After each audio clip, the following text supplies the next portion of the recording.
저는 BC카드에서 빅데이터를 활용해서 이제 사업화하는 업무를 좀 담당하고 있습니다. 그래서 오늘 이제 강연 요청 받고 그 AI와 융합하는 빅데이터의 강력한 힘을 설명드리도록 하겠습니다.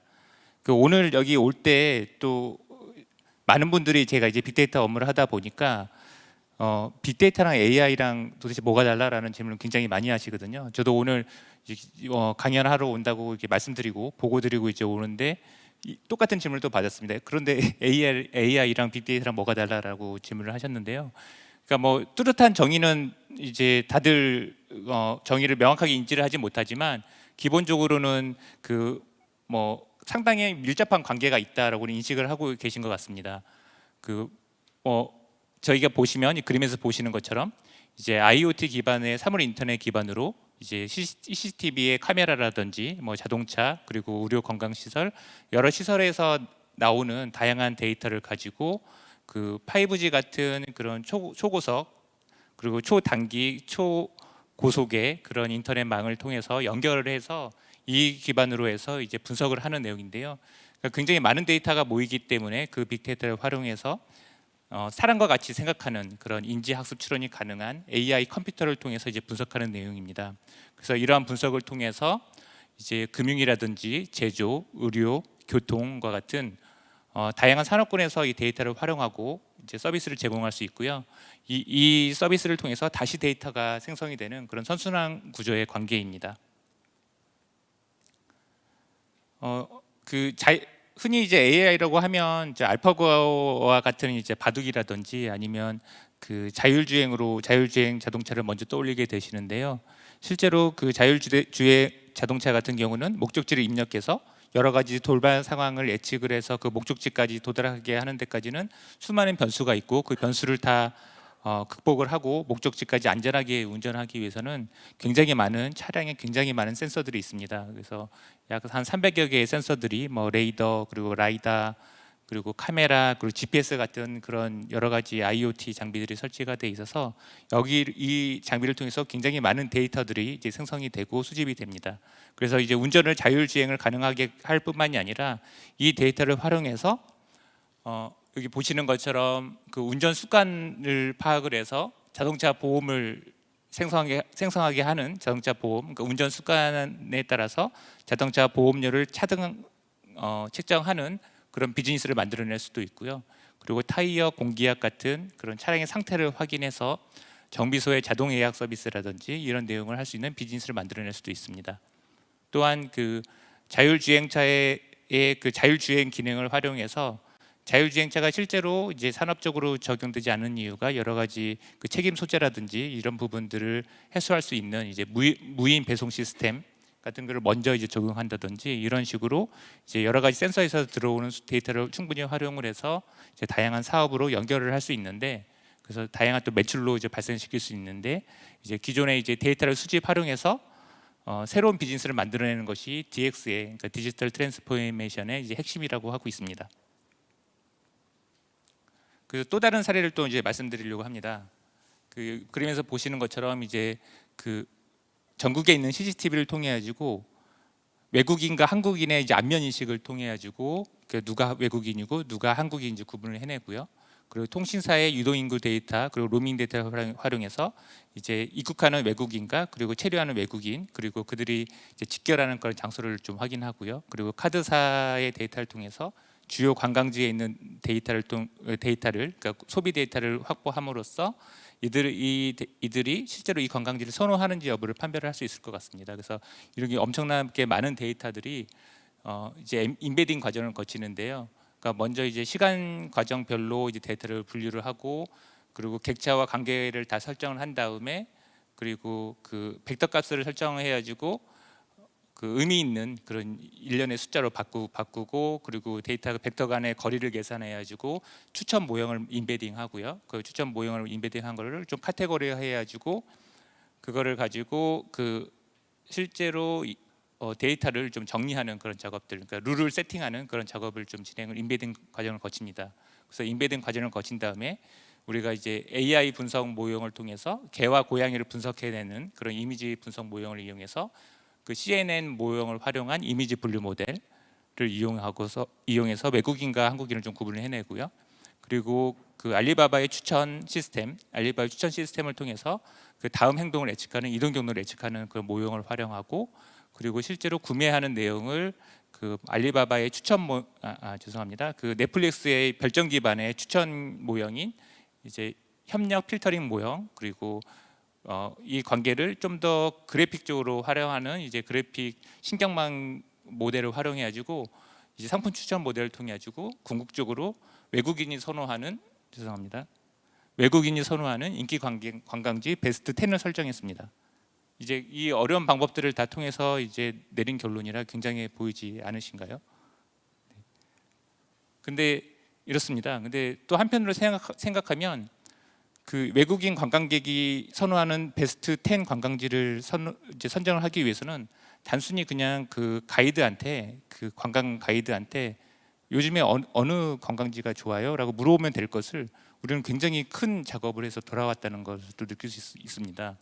그래서 그 AI 분석을 한 것과 관광 가이드 몇 명의 관광 가이드한테 물어본 것과 결과값은 크게 차이가 생길 것 같지 않고요.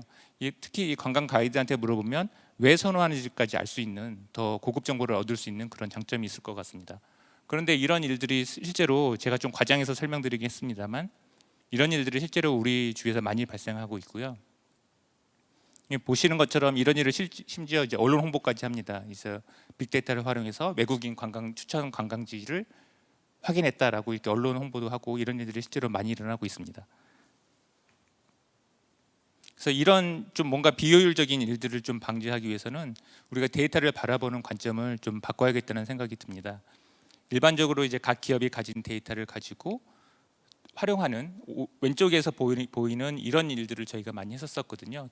가지고 있는 데이터를 가지고 좀 제한된 데이터를 가지고 고객 서비스를 만들고 그 서비스를 이제 파는 형태의 일들을 우리 기업들이 예전에 많이 했다면, 이제 빅데이터 시대에서는 굉장히 데이터가 많기 때문에 실제로 무엇을 할 것인지 먼저 정의하고, 그 다음에 서비스를 그 고객이 필요한 진짜 고객이 원하는 핵심 서비스가 무엇인지 파악을 하고 거기에 필요한 데이터가 무엇인지 확인하는, 그러니까 거꾸로 이제 확인하는 게 오히려 데이터 분석의 이제 효율성을 강조하는 일이 될 것 같습니다. 그래서 여기 보시는 이제 숫자는 저희가 그 특히 AI 분석 같은 경우는 그 굉장히 벡터 값들을 큰 숫자를 활용하기 때문에, 의미 있는 숫자를 벡터 값들을 활용하기 때문에 그 AI에서 활용하는 그 분석에 들어가는 데이터가 기하급수적으로 늘어나는 그런 문제가 있는데요. 저희 회사에서 비시카드에서 고객의 소비 성향을 분석한 세그먼트를 보더라도 인구 통계 세그먼트가 26개 정도로 구분이 되어 있고, 소비 성향이 77개 팩토리얼 개, 그리고 이제 TPO라고 구매 상황별로 이제 소비 성향을 분석한 세그먼트가 한 34개 팩토리얼 개로 이제 구성되어 있습니다. 그래서 이들 숫자를 단순 조합만 하더라도 이제 몇 경에 해당하는 굉장히 엄청난 숫자가 나오는데요. 이론적으로 보면 이 숫자를 가지고 사람 한 명 한 명에 대해서 정확하게 파악하는 그런 일들이 가능할 것 같습니다.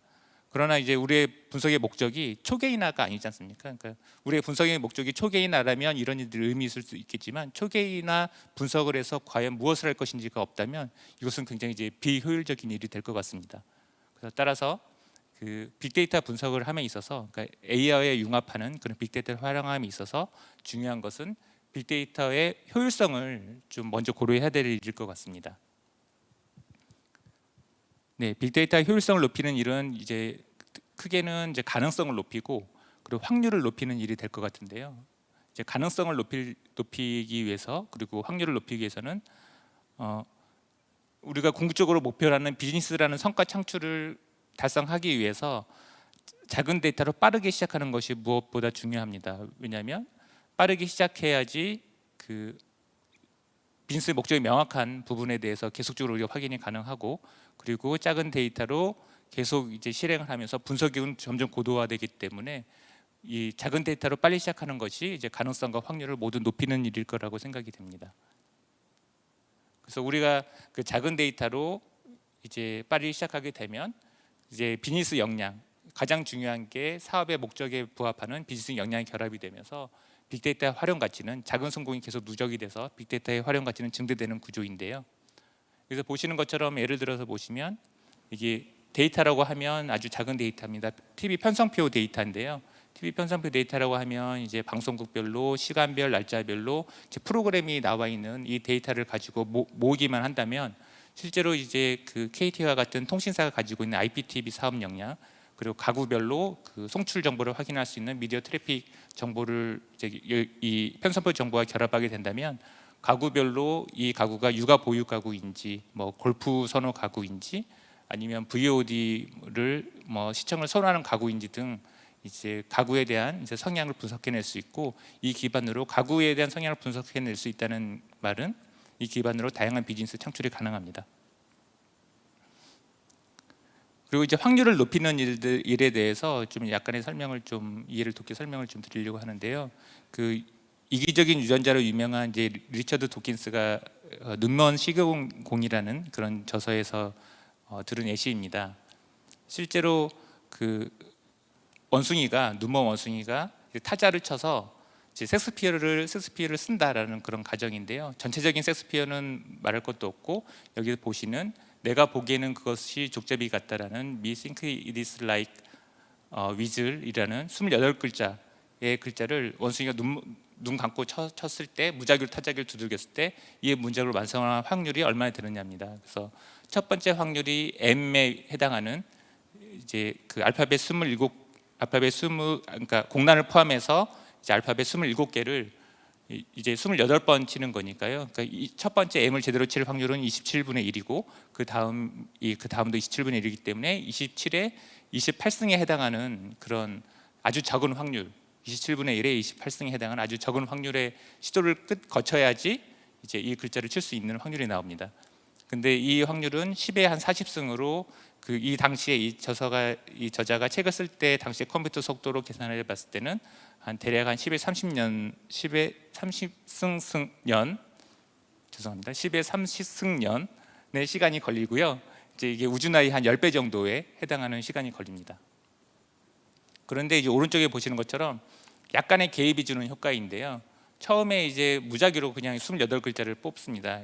근데 그 중에서 우리가 목표하는 글자랑 조금이라도 가까운 단어, 2단계에서 목표하는 글자랑 조금이라도 가까운 단어를 이제 복제하는 과정에 생기는 여러 가지 그 첫 번째 문장을 계속 복제하다 보면 돌연변이가 생기지 않습니까? 그 돌연변이가 생긴 거에서 무작위로 이제 한 두 글자만 선택을 해서 고정을 시키고요.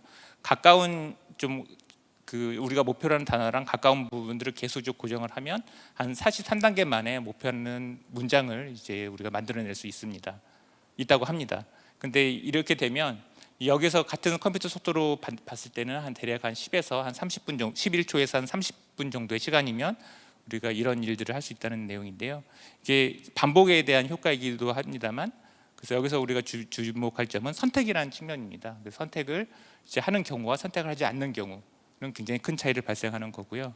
사실 선택은 인간의 고유한 영역인 것 같습니다. AI의 영역이 아니라 우리가 이제 비즈니스 목표를 가지고 이 비즈니스 목표를 달성하기 위한 일을 할 때 선택하는 그런 비즈니스의 어떤 전략적인 마인드, 이런 부분들은 사실 인간이 할 수 있는 고유 영역이고, 이 부분을 통해서 아주 작은 데이터라도 실제로 작은 성공들이 누적이 되면서 빅데이터 활용 가치가 증대되는 영역인데요. 인간이 가진 고유의 능력 중에서 이제 그 올해 이제 월드 이코노미 포럼에서 이제 발표한 내용입니다. 그 인공지능을 이기는 인간이 살아남는 법 3가지, 이제 의사소통 능력, 이제 공감이나 감정 파악을 하는 이 의사소통 능력, 그리고 코칭이나 상담을 하는 매니지먼트 능력, 그리고 AI 천재성을 이기는 그런 인간의 창의성, 그러니까 즉 전략이라든지 비전, 이런 부분들에 대해서 인간이 가질 수 있는 이 능력을 활용하게 되면 빅데이터의 활용 가치는 비즈니스의 성공 가능성 높아지고 빅데이터의 활용 가치는 증대되는 구조인데요. 의사소통 능력과 매니지먼트 능력, 그리고 창의성 같은 경우는 인간이 가장 잘할 수 있는 영역이고, 이 영역은 사실 제휴에서 크게 빛을 발휘할 수 있습니다. 그래서 제휴 같은 경우도 뭐 빅데이터 비즈니스는 1 더하기 1이 2가 아니고 뭐 1 더하기 1이 뭐 10이고 100이 되는 구조라는 말을 많이 들어보셨을 겁니다. 그래서 마찬가지로 이제 이런 제휴, 그러니까 인간이 잘할 수 있는 제휴 영역에서 우리가 그 제휴를 한다는 것은, 데이터 제휴를 한다는 것은 양사의 비즈니스 역량을 그대로 활용할 수 있기 때문에 비즈니스의 성과가 이제 배가 되는 구조입니다. 그 뭐 제휴를 한다는 거는 이제 많이 경험이 있으실 텐데요. 실제적으로 다른 회사의 데이터를 사용한다는 것은 굉장히 어려운 일입니다. 그 제3자 정보 제공 동의를 이제 받아야 되는데 그 제3자 정보 제공 동의를 받는 게 상당한 시간과 이제 비용이 수반되는 그런 일입니다. 그래서 따라서 이런 일들이 굉장히 어렵고 주저할 수밖에 없는 일들이었었는데요. 최근에 이제 데이터 아시는 것처럼 이제 데이터 간단하게 설명드리면 데이터 3법 개정에 따라서 본인의 동의 없이도 데이터를 결합해서 이제 여러 가지 목적으로 이제 통계 작성이라든지 과학적 연구, 공익적 기록 보존의 목적으로 이제 활용할 수 있게끔 되어 있습니다. 그래서 이제 통계 작성이라든지 과학적 연구에는 상업적, 산업적 목적을 포함하기 때문에 여러 기업들도 데이터를 그 데이터 전문 결합 기관에다가 결합 요청을 해서 이제 데이터 결합의 힘을, 그러니까 데이터 결합이라고 하는 것은 아까 말씀드린 것처럼 양사의 비즈니스가 그대로 이제 접목이 되는, 그래서 가치가 배가 되는 그런 구조이기 때문에 이 부분들을 이제 많이 활용해 보시면 좋을 것 같습니다. 네, 데이터 결합에 있어서 이제 저희가 이제 카드사라서 뭐 일부 장점이 좀 있습니다. 그러니까 왜냐하면 이제 데이터 결합에 있어서 가장 중요한 것은 이제 소비 데이터라고 저희는 생각하고 있고요. 왜냐하면 이제 비즈니스는 소비자한테 하는 행위이고 그 소비 데이터를 확인하게 되면 그 그러니까 비즈니스를 성과를 창출하는 소비 기반의 이제 비즈니스 성과를 창출하는 일들이 될 수 있습니다. 그래서 소비자를 정확하게 이해하기 위해서는 소비 데이터가 여러 데이터의 핵심적인 매개 역할을 할 수 있을 것이라 생각을 하고 있고요. 그래서 이 실제로 이제 소비 데이터 중심으로 생활이라든지 건강, 위치의 데이터들이 융합이 돼서 이제 사용이 되는 일들이 많이 있습니다. 그래서 각각의 이제 결합되는 사례와 그리고 이 데이터들을 처음에 이제 말씀드리긴 했었는데 아까 그 패널 통해서 말씀드린 것 같네요. 그래서 패널 통해서 제가 말씀드렸던 거는 이제 중요한 것은 이제 중요한 비즈니스의 중요한 것은 소비자가 원하는 것들을 어떻게 해결할지 고민을 하고 그 해결을 하기 위한 서비스를 만드는데 필요한 데이터를 찾는 거기 때문에 각각의 데이터들이 누가 가지고 있는지 알아내는 게 굉장히 중요하거든요. 그래서 이제 소비 데이터 같은 경우는 결제 데이터는 이제 카드사라든지 최근에 이제 핀테크 회사들이 가지고 있습니다. 그리고 이제 물품 데이터, 실제로 상세 구매 내역은 카드사를 통해서 확인할 수 없기 때문에 상세 물품 단위의 데이터들은 기존에는 이제 유통사나 그리고 이제 택배사들이 가지고 있었던 것 반면에 최근에는 이제 PFM 같은 그런 개인 자산 관리 서비스들이 이제 개인 정보를 수집을 하면서 개인의 구매 내역을 수집을 하면서 이 정보를 활용할 수 있기 때문에 이 물품 정보는 이제 이들을 통해서 이제 활용해 볼 수 있습니다. 그리고 이제 생활 정보인데요. 생활 정보는 이제 그 AI 분석에서 많이 하는 사례가 스타벅스가 이점이 되면 그 스타벅스 이점된 400m 이내의 집값이 한 96% 정도 상승한다는 그런 이제 분석인데요. 이 분석 같은 경우도 실제로 스타벅스라는 소비 행위와 스타벅스에서 발생하는 소비 행위와 그 인근에 미치는 생활에 집값에 미치는 영향을 이제 연계해서 분석한 사례입니다. 그래서 이것을 활용해서 그 미국에서 이제 젠트리피케이션 예보를 하는 그런 사례가 있었고요.